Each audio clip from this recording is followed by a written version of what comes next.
North Korea appears to be a country like any other from the outside, but inside, even breathing requires state permission. Tears are censored, smiles are commanded. In this video, we reveal the truth hidden in the darkest corner of the world map.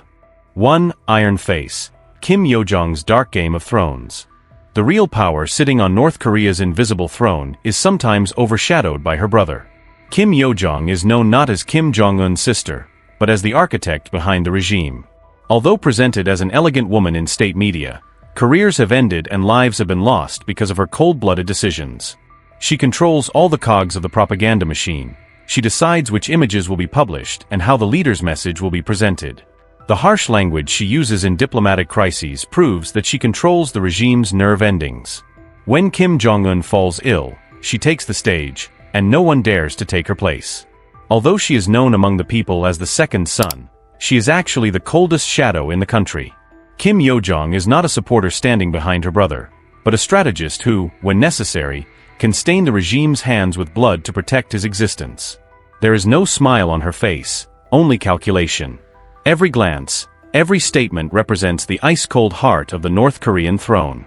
2. Spy Fishermen. Secret missions in the oceans. Every fishing boat floating in North Korean waters is on a mission not only to fish but also to gather information. The state has long used fishing as a cover for intelligence activities.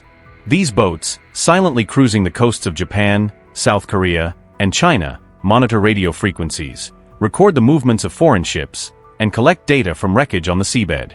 The crew are often not civilians. Some are agents who have received military training. Those who try to escape their duties either never return or disappear on their way back. Every North Korean boat lost at sea is recorded by the state as merely a lost vessel, but the fishermen who perish on those boats are usually silent victims of the regime. Some ships don't return for weeks, while others wash up on Japanese shores filled with frozen corpses. Yet these operations never cease because the regime wants to control the seas as it does the land. North Korea's oceans are surrounded not by fishing nets but by spy nets. The wind blows above the waves, but beneath them, intelligence wars rage on. 3. The Blue Train. Kim Jong-un's fear of flying. North Korean leader Kim Jong-un's travels are one of the strangest rituals of a modern dictator. While other world leaders glide through the sky in jets, he chooses only the railroad. Because Kim Jong-un is afraid of flying. This fear is like a paranoia inherited from his father. The sky seems unsafe to him, like a deadly trap. That's why he makes all his foreign trips in a bulletproof, steel-armored blue train. It has meeting rooms, bedrooms, special communication systems, and even secret shelter compartments.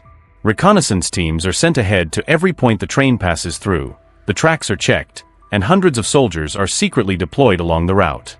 From the outside, it looks like a luxury train, but it is actually a moving fortress. Looking out the train's windows, Kim Jong-un may appear to his people as a powerful leader, but he is actually a man trapped by his own fears. Every kilometer is a journey of fear, not confidence.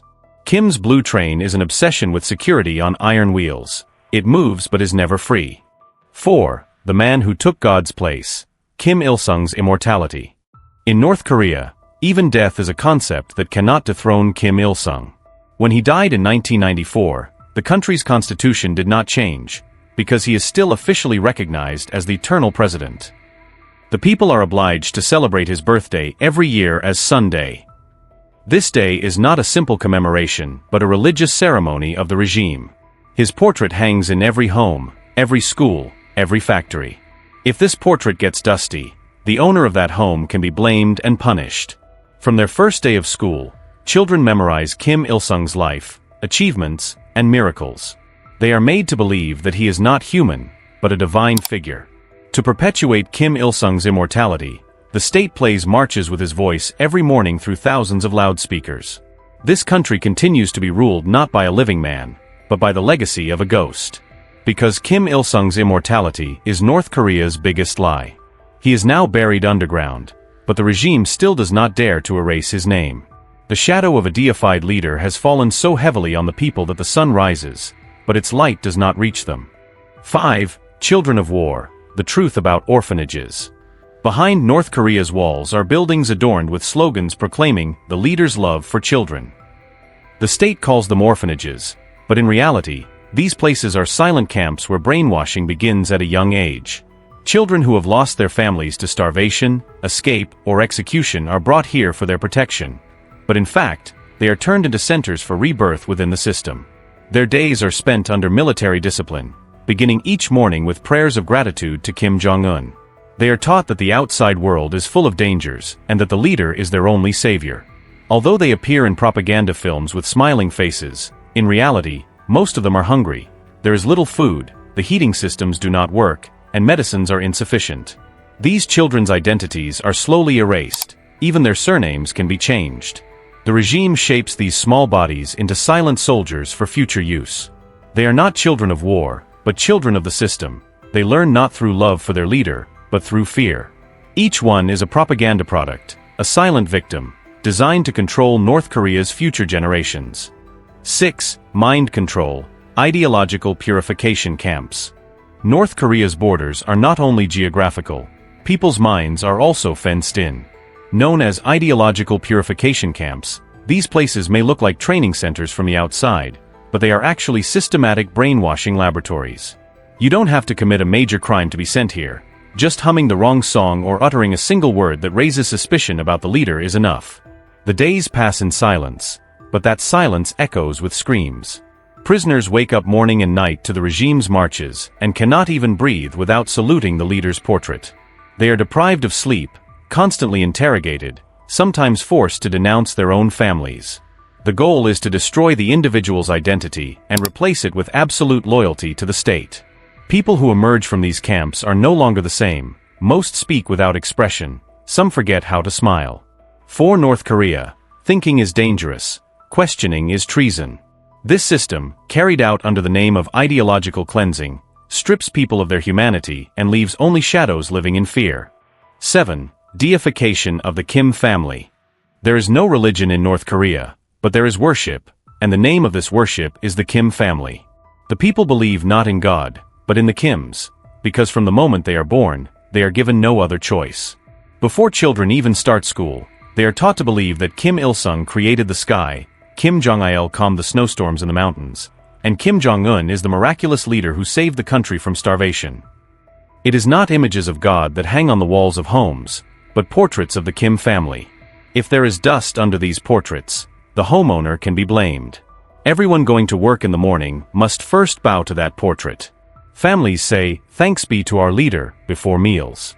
The Kim family is not just a dynasty, it is the holy book of the regime.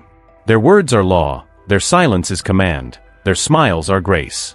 This deification runs so deep that the people believe that if they no longer believe in the Kims, they will lose their meaning.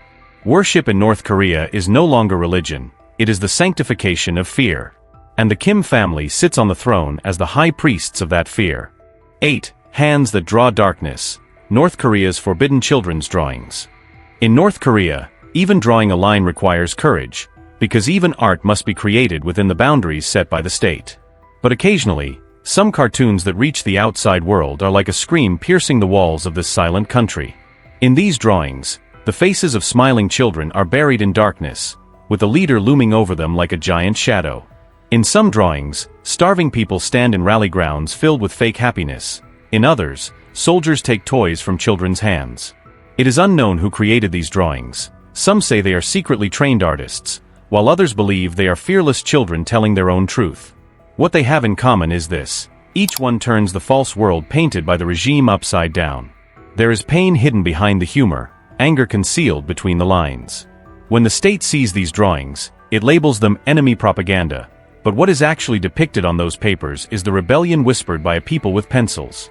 These small pictures are the silent but most honest witnesses to the sorrow behind the fake smiles shown to the world. 9. Escape through radio waves, banned broadcasts. North Korea is quiet at night, but that silence is sometimes pierced by radio waves. People living in border villages, hiding under blankets and listening to a radio set on low volume, are actually flirting with death. Because according to the regime's laws, listening to foreign broadcasts is treason.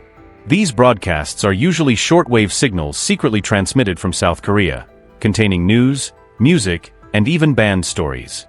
Anyone who hears these voices realizes for the first time that there is life outside their country, that a different world exists. Some play these broadcasts for their children, others listen alone out of fear, but everyone knows that getting caught means interrogation and torture. The state installs special signal jammers to silence these voices, but some frequencies still resist.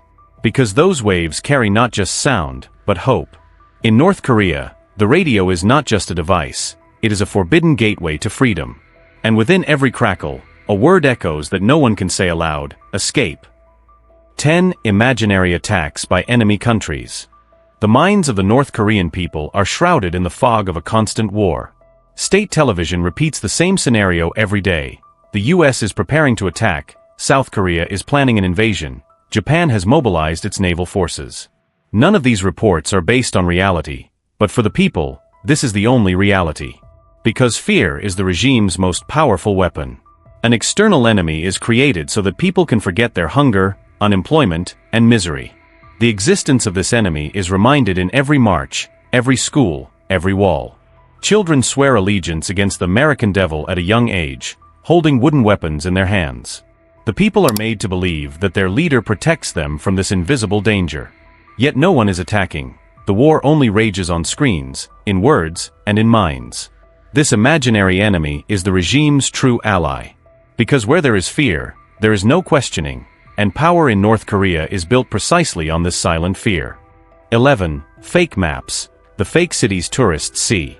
Tourists who come to North Korea are not actually touring a country, but a skillfully constructed theater stage. The streets they are shown are sparkling, spotless avenues with painted walls. Market shelves are full, but the products are plastic models. Restaurant plates are always full because no one actually eats there. Everything is for show. Guides do not allow tourists to stray even a step from the designated route. Taking photos is forbidden, talking is forbidden, even eye contact is risky. Light filters through the windows, but most buildings are uninhabited. Once you leave Pyongyang, the real North Korea begins, a dark, silent, impoverished country. But this part is never shown to anyone. While the state presents a modern and proud image to the world, that model city is actually the center of a fake map. The country tourists see is a lie, because even reality is censored in North Korea. Every corner is an illusion polished for the cameras. Every street is a decor polished with fear. 12. Silent Scream. The invisible life of the North Korean people. Life for the people of North Korea is a constant struggle for survival. Although the country appears to be a strong regime from the outside, a silent tragedy unfolds every day inside. People wake up to state-mandated marches in the morning and must bow to the leader's portrait before going to work. Finding food in the markets is nearly impossible. Most people fill their stomachs with corn porridge, and in some areas, they are forced to eat grass and tree bark. There are no medicines in hospitals, and doctors work with old book pages instead of notebooks. Electricity is only available for a few hours in the capital. Rural areas spend the night in darkness. People are afraid to speak, because even one wrong word can send them to the camps. Families suspect each other's thoughts. Everyone lives, but no one is free. Even hope is carried secretly in this country. No one laughs out loud, no one dares to break the silence. Life in North Korea is a waiting game, caught between breathing and being silenced. And that waiting has never ended for years.